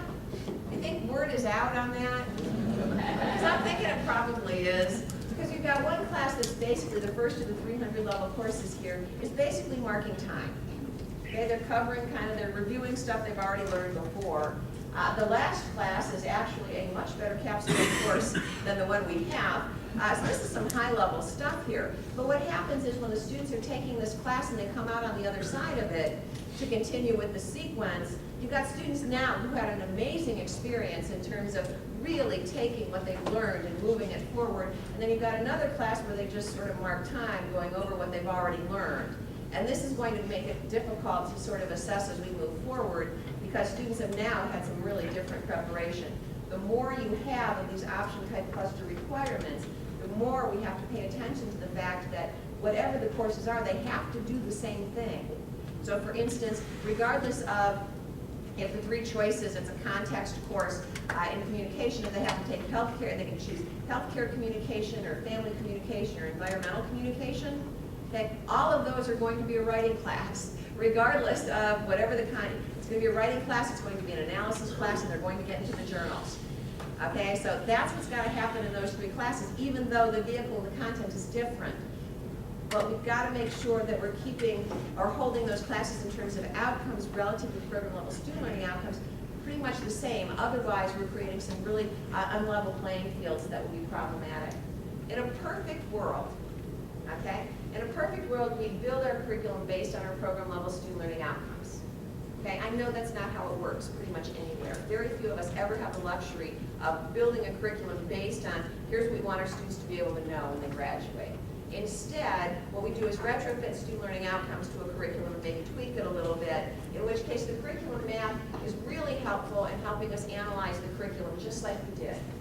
Where are the gaps, where are the opportunities, where are the unnecessary redundancies in it. But the curriculum map can also help us diagnose learning. So for instance, if I get into outcome number 5 in my capstone class and I realize that my students' writing is really not great, okay, I need to start looking back at the curriculum and try to figure out how we never noticed this before. Because they should have been writing in a bunch of different classes. Did we pick up on this?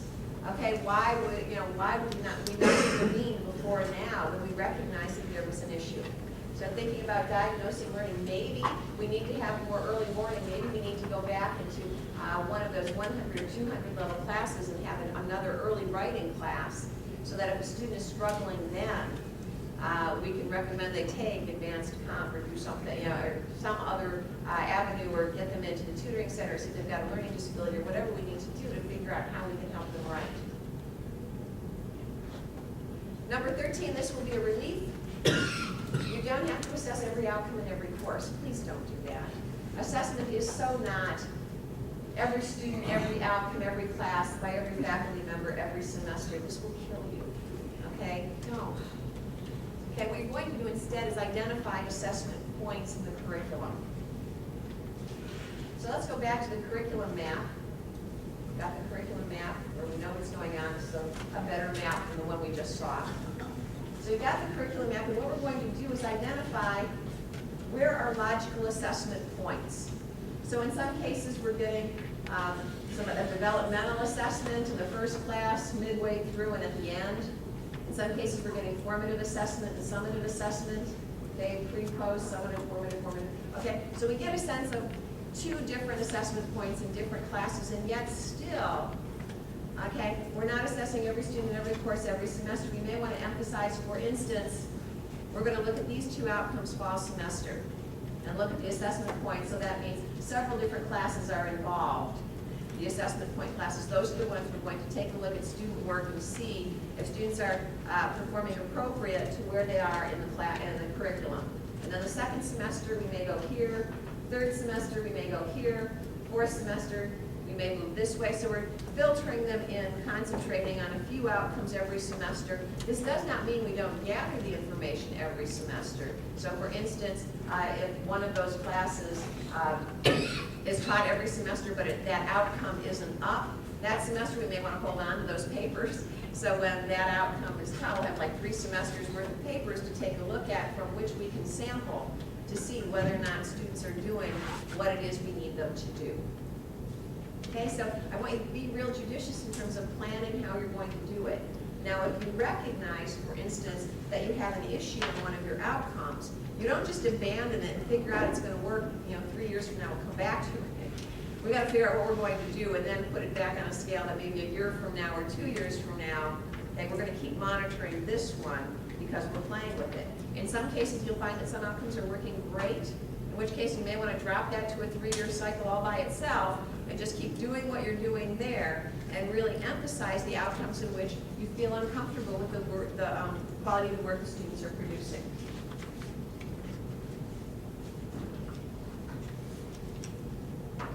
There are multiple ways to assess student learning.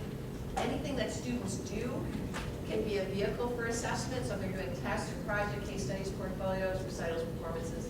Okay, any kind of an assignment could be a vehicle for assessment. Clearly, if you're using a test, you're looking at the number of percentage correct. Maybe you've got a national benchmark on it. That would make some sense to take a look at, but that's not necessarily required. If you're using anything else, project, performance, all that, case study, you're probably going to use either a scale or a rubric. And this is where we have to identify the performance characteristics, the components, and take a look at what they're doing relevant or as related to the scale or the rubric. One thing about rubrics in particular, I see a lot of either 3-point rubrics or 5-point rubrics, though there are some 4-point rubrics as well.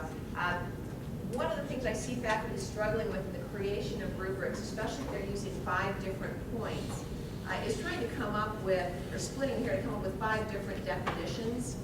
I think it's perfectly legitimate to have definitions for criterion 1, 3, and 5, and leave 2 and 4 blank to assume that there's something in the middle, but I'm not going to try to define it. Faculty know what's like a 2 plus, or a 1 plus, or a 3 minus, or a 4, when you've got a 1, 3, 5 rubric or a 3-point rubric, someone is always circling in between because they know there's something in between there. But when you try to split hairs and come up with 5 different levels of performance characteristics, that often gets so sort of inane in terms of trying to thread the needle and split hairs that it becomes somewhat unuseful.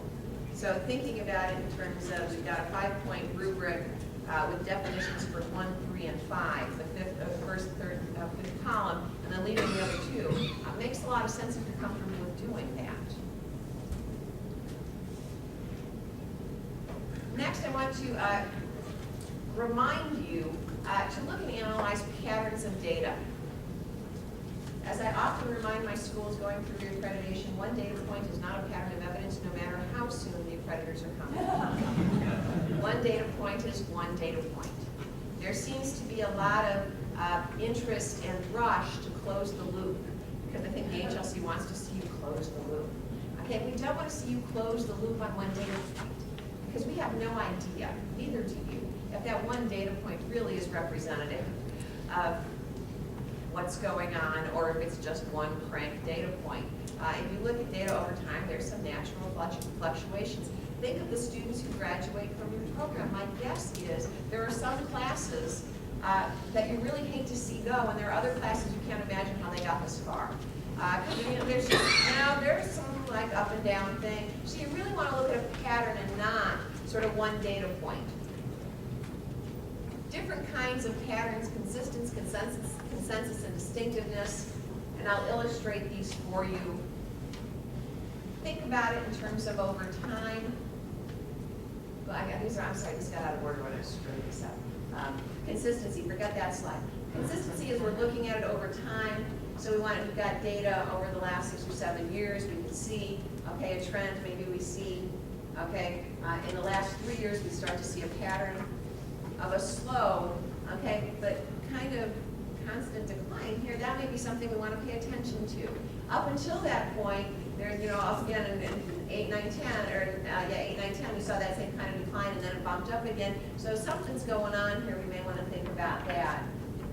Consensus is when we're looking among different populations. So for instance, we want to look at maybe males versus females. We want to look at first generation students. Maybe we want to look at our older than average students. If you have a big transfer population, comparing on student learning outcomes at the end of the program, how the transfer students did with your homegrown students might be very important.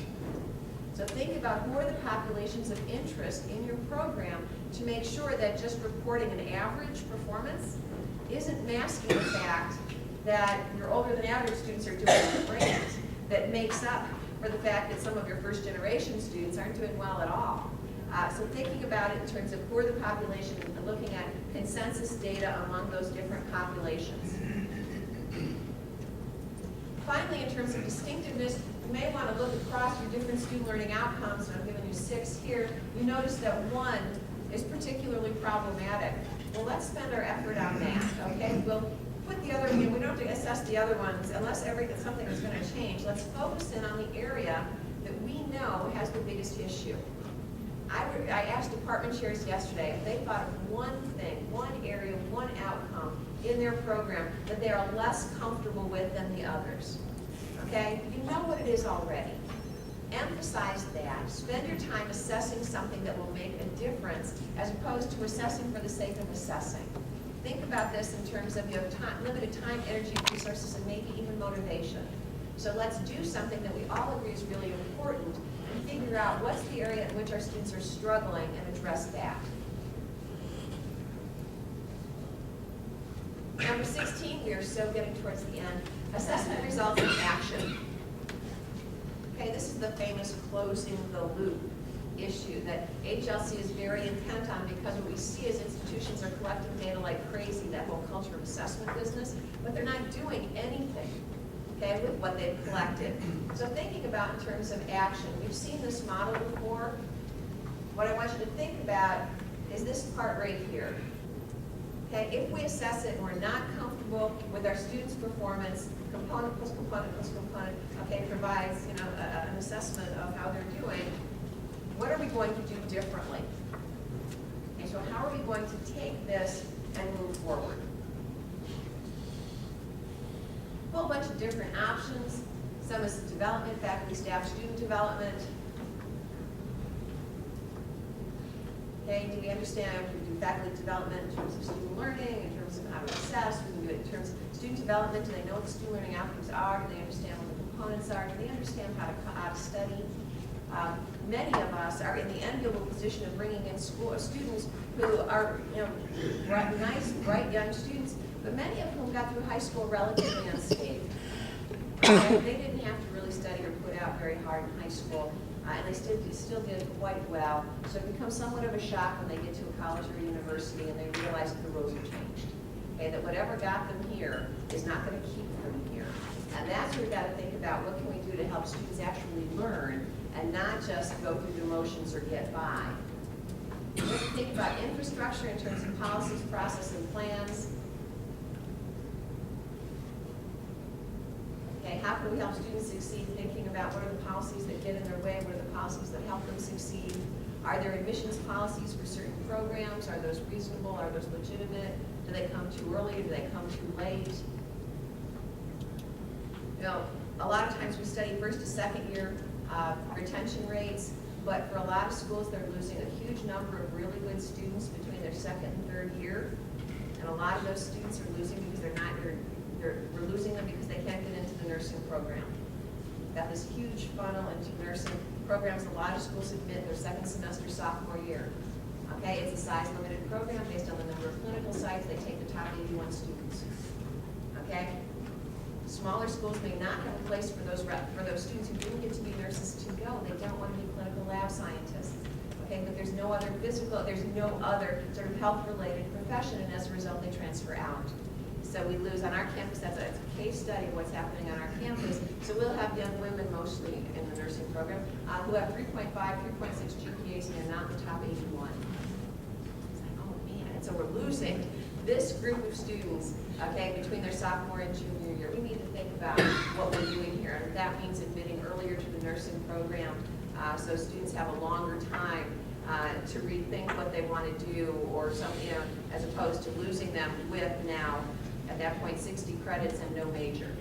So what happens to them? So thinking about those kinds of issues. Thinking about the curriculum. Is it a curriculum change? Are we missing some classes? Is the curriculum math kind of messed up?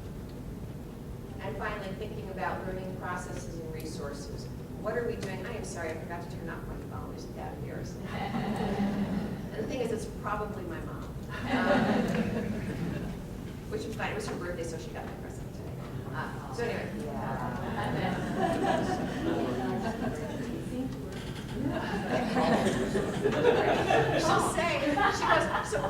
She'll say, well, what are you talking about? I say, I'm talking about assessment. She goes, you always talk about assessment. I say, Mom, I'm a one-trick pony. It's a good trick, but there's only one. I say, sorry, Mom. But anyway, I got this really cute little Vera Bradley purse thing. Really cute. She just started on a walker. She so she could hold around her neck. So I thought this was like, she could put around her thing. So learning processes, we know more about my mom now. Learning processes and resources. What do we got out there that can help students learn? Think about it. Student learning is the goal. Let's think about student learning in terms of teaching strategies. Winona State really likes the 7 principles for good practice in undergraduate education, the Gamson-Chickler 1987 article. And yes, I know 1987 is old, but you know what? You're going to look at this list and think, hey, that held up pretty well. Faculty student contact, cooperative learning, active learning, strong feedback, time on task, high expectations, and respect for diverse talents and ways of learning. What's to hate about this list? Okay. A couple issues here. Number 7 is respect for diverse talents and ways of learning. It is not a cultural diversity issue. If you want to read that as cultural diversity, it's learning style. Number 4, prompt feedback. I actually put prompt in parentheses. Gamson and Chickering went with prompt feedback. But what I know is that students need to be sort of uncomfortable about learning, because during that time when they're uncomfortable, they look up the answers and they review it and they think about it. If I give them the feedback right away, it's done. Okay, they never go back and look. It's like having them, I would give them the feedback on their speeches when they do it, but I would rather they go home and watch it, because I give them a copy of it. I'd rather they go home and watch it in the privacy of their own home, given some distance from the experience, and write their own critique of it. When they give me that, I will give them their critique. But I want them to process it and own it before I short-circuit the whole process by giving them the grade. Same thing in terms of the learning that they can do the objective part of the exam online. If they get the feedback right away, it's done.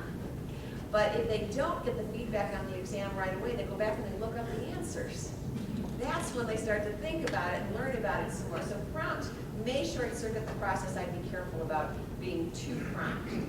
But it's not just teaching strategies, it's also the student variables. The more we understand about our students and what they're bringing to our classrooms, the better able we can help meet their needs. What is their background, their motivation, their skill set, experience, what kind of resources do they have available to them? What are their personal characteristics? What are their learning styles? Do we know that some of them learn in different ways? And can we try to appeal to as many different learning styles within reason as possible? Next, we can think of the learning environment. Lots of different learning environments. Okay, do students learn better? Okay, oftentimes classes are scheduled to meet the faculty needs or space needs, but maybe not student needs. So for instance, is the format face-to-face, online, or hybrid, is that the best or the optimal learning environment? The days and the times the class is offered, is it better to do it 5 days a week, or 4 days a week, or 3 days a week, 2 days a week? Is 1 day a week okay? How long the class is, how frequently it meets, the physical space, okay? Auditorium type or tiered, sitting at tables, sitting in rows, and then the learning climate. Okay, is it casual? Is it formal? Do they feel threatened? Do they feel stressed? What about the learning climate impacts how students do? It's going to be, I think, 90 degrees in Winona today. I teach in a learning environment that's not air conditioned. My room is air conditioned to a degree. I've got 4 different little room size air conditioners in a room that's about this big, only kind of square. And the students live upstairs. They will be sleeping in that room tonight if they weren't sleeping there last night. They'll drag down their mattresses and they will sleep in there because it's the coolest place we've got going right now for them. And we feel terrible about that, but they have bonding through adversity. The CAF will be open late. There's a cafeteria in the basement, so that'll be open. They'll be doing ice cream all night. So they're going to do the best they can for those students. But the climate right now is it's always, we didn't see 88 degrees all summer, but the day those students move in, you can bet that it's going up to 98 Sunday night. So that we're trying to do the best we can, but then in class on Monday, it's still going to be hot in that room. We'll get down to 80 degrees in my classroom. And we got to figure out how we're going to, but it creates a different kind of environment when we know the students are going to be physically uncomfortable in there. Finally, thinking about the campus culture. You set up such a beautiful expectation in terms of the campus culture yesterday afternoon with the bagpipes, the processional. That was just a lovely way of starting their college career and they end their college career like that. I mean, it's just a wonderful bookend of that, having them be part of the campus. So thinking about the learning environment and the campus culture, how do we create all that? Finally, learning resources. What do they have available to them to help them learn outside of classrooms? Because we know students just don't learn inside a classroom, but it needs to be supplemented outside of classrooms as well. Okay, so if we're going to close the loop, we can't just think about it something that we do or something they have to do. It's got to be a bigger picture.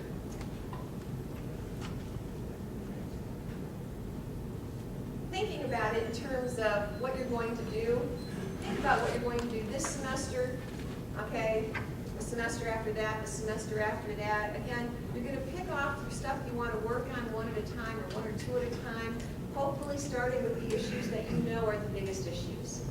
Okay, if you could make one change, okay, in what your students or how your students' performance, if there's one thing you wish was stronger when they graduate, what is it? Okay, you probably already know, work on that. Okay, verify with data and then start working on it. You need to have some data to start with so you know whether or not you're making any kind of improvement. So think about it, where are you going with it, pick the things, and then start structuring it out just a little bit at a time. Another way to take a look at it in terms of the outcome, the semester, who's going to do what and when, what kind of challenges do you have to take into account in order to make this happen. But be planful and think about where you're going with this. Finally, number 17. As I told you already, the best way to report your data is to tell your story. Okay, it's really about that.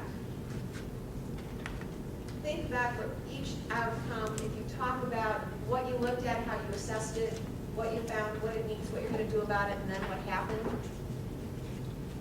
Okay, that's really what we're talking about here. I got sent in actually by the HLC to a school that was significantly resistant and very vocal about their resistance. And so they sent in me and a friend of mine, and we were supposed to like try to sort of talk them down a little bit.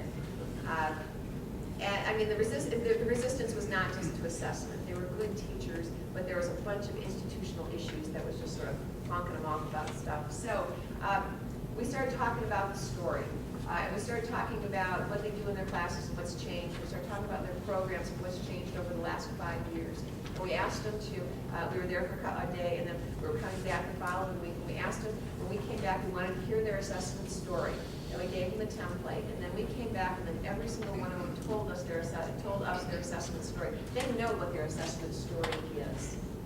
Okay? They just have been sort of beat up in terms of being expected to create this assessment story in terms of number and in terms of data and in terms of rubrics and data. But it totally lost the big sense of what it was they really cared about and what they were really doing. And it didn't really honor the work that they were doing as faculty. So I really believe that the story, the narrative, is what assessment is all about. It only works if you own it. It only works if you care about it. Not very many schools do. It's sort of depressing to me, having been working in assessment since about 1992, that we still have a lot of schools that are just going through the motions. I want to find a school, and I think you are it, that's going to take it and actually own it and think about it in terms of what do you really care about and how can we offer the best possible education for our students by monitoring what we want them to learn and how they're doing. And if they're not where we want them to be, how we can help them get better. Okay? I am so looking forward to continuing our relationship through the academy and beyond. We're going to be great friends. To hear about what's going on and to hear about your success as you move forward in this endeavor. But the most important thing is if you don't care about it, don't bother with it. Figure out what you really care about and assess that. That's where your assessment story is going to come from. Thank you so much. I know you've got a busy week, you've got a crazy busy day, and I really appreciate your kind attention this morning.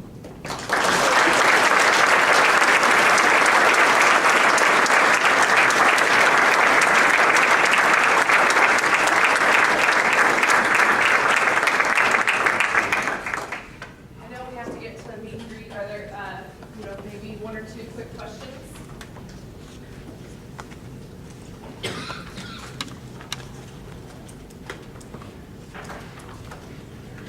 A lot of information, so she answered all of them, I'm sure. But you have a copy of the presentation, and so you can distribute it as you see fit. And I know we have colleagues that are presenting at Welcome Week presentations this morning for the students who couldn't be here. So we have a video, we have the PowerPoint, and so we can continue the conversation together. Just as a reminder, so the meet and greet is here shortly at 10:40, and then lunch is in the cafeteria being provided by the provost office. So please take advantage of a free lunch. Any comments, questions, announcements? Thank you for being here.